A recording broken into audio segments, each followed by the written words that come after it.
My youngest is turning 1 year old tomorrow, and so I wanted to make her a smash cake to celebrate her birthday.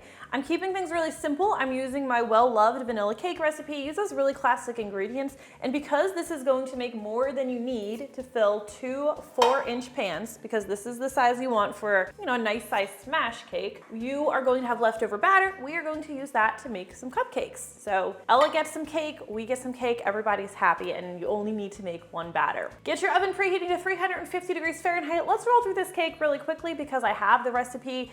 I've already shared videos of it, and I'll put the full recipe in the description, but we've made this a couple times. So let's be really quick.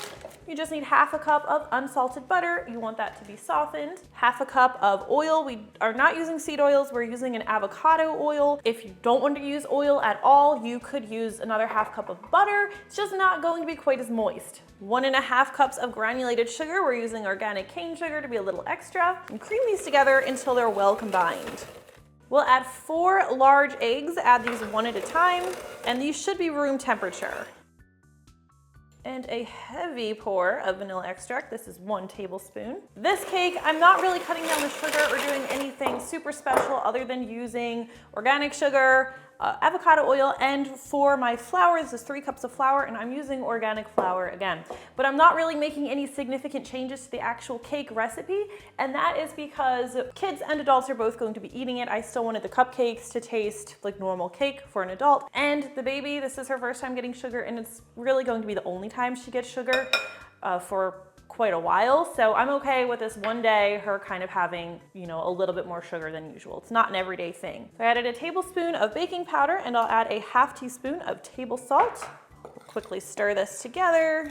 This is also one of my lower sugar cakes, so it's another reason I chose it. Before we add the flour, you also need 1¼ cups of buttermilk. We're going to alternate adding the dry ingredients and the buttermilk to the wet ingredients.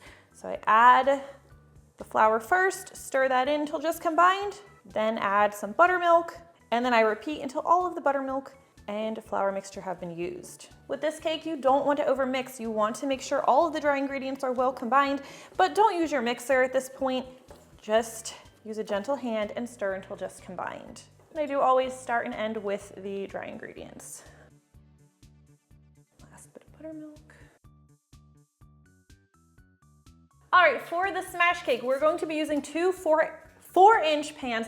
I will link to these in the description as well. I just got these off Amazon, and I really like them. Grease and flour them and save yourself a lot of headache by making sure you cut out a round of parchment paper. Put this in the bottom. It's going to make sure they release from the pan perfectly and they don't stick, because that's the worst. You can ruin a cake that way. So let's put some batter in these cake pans. So how much do you use? You can really make a smash cake with any cake recipe. As I said, you are going to want to not fill these more than 2/3 of the way full. So between 1/2 and 2/3 of the way.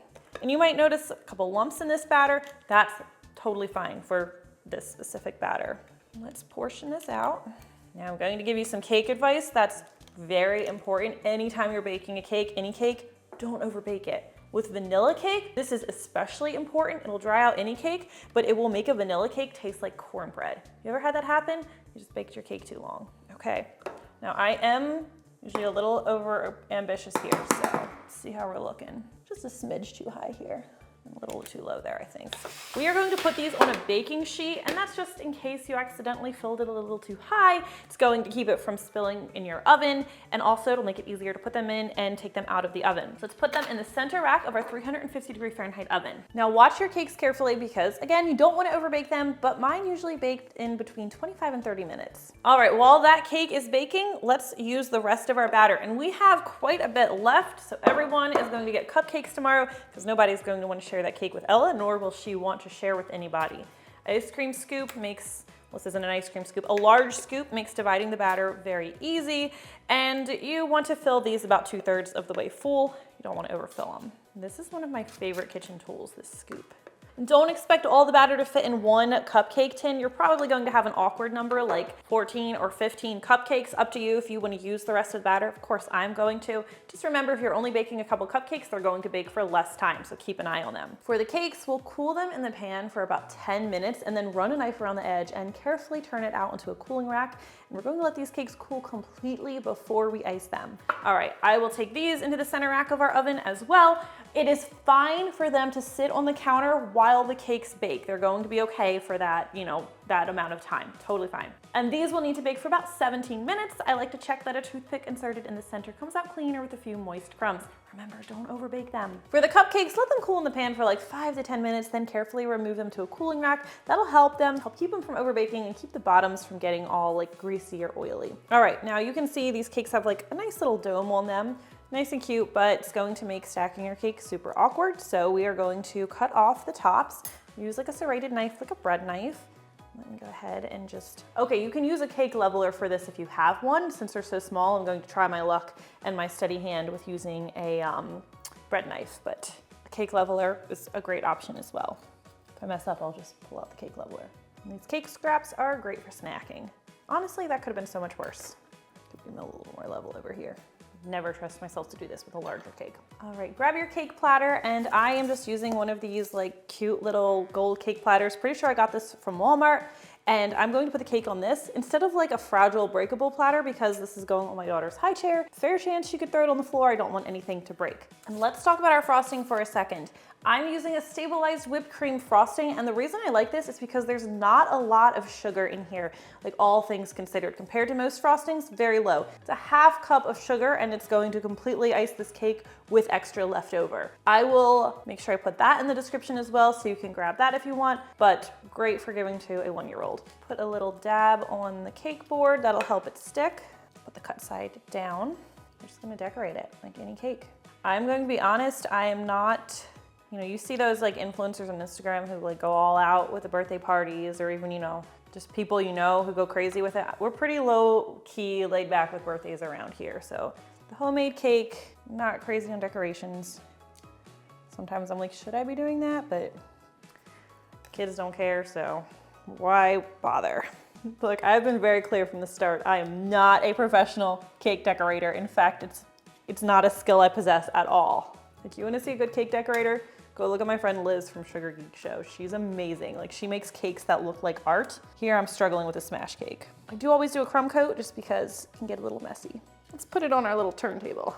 And stay tuned because I do intend to get footage of her eating this cake, and I'll share that with you. Into the freezer. Crumb coating makes everything so much easier. Let's finish this cake. All right, that's about as good as we get. Now, for a little bit of decoration, I want to add some color, so I'll take some of this frosting and I'm going to color it pink. And yes, I'm going to do natural coloring. So instead of using food dye, though if you wanted, they do make like dye-free food dyes, they're naturally colored. I am just going to use a little bit of pulverized freeze-dried strawberries. So I just crushed these in my food processor and get a little more icing. Add a little bit. Probably should have sifted that in there. Add a little bit more than that. As you can probably tell, I'm not measuring this, I'm just eyeballing it because it doesn't really matter. Just do the rest. What could happen? All right, let's put this in a piping bag. Piping bag, I fitted mine with an 846 tip, and then I always put it in a large cup. Makes it easy for me to transfer the frosting. And we'll do some fun little swirls. We'll do a couple more decorations here, or you could use this for your cupcakes. I generally need to make another batch of frosting for the cupcakes just because I use a lot of it decorating the cake. I'll do a little something like a border around the bottom. And there you have my humble smash cake made with my vanilla cake. All right, who's ready to see the baby eat it? I am.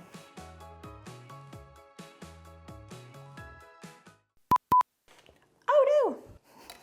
That's worse in a different way. It's gonna be Ella's birthday cake. I can't believe Ella's gonna be 1 year old. Oh my gosh, it's leaning. Why am I so bad at this? I've been doing it for so long. I always expect the trash can to be on that side. Gosh, I'm ruining it. Okay, I'm gonna stop.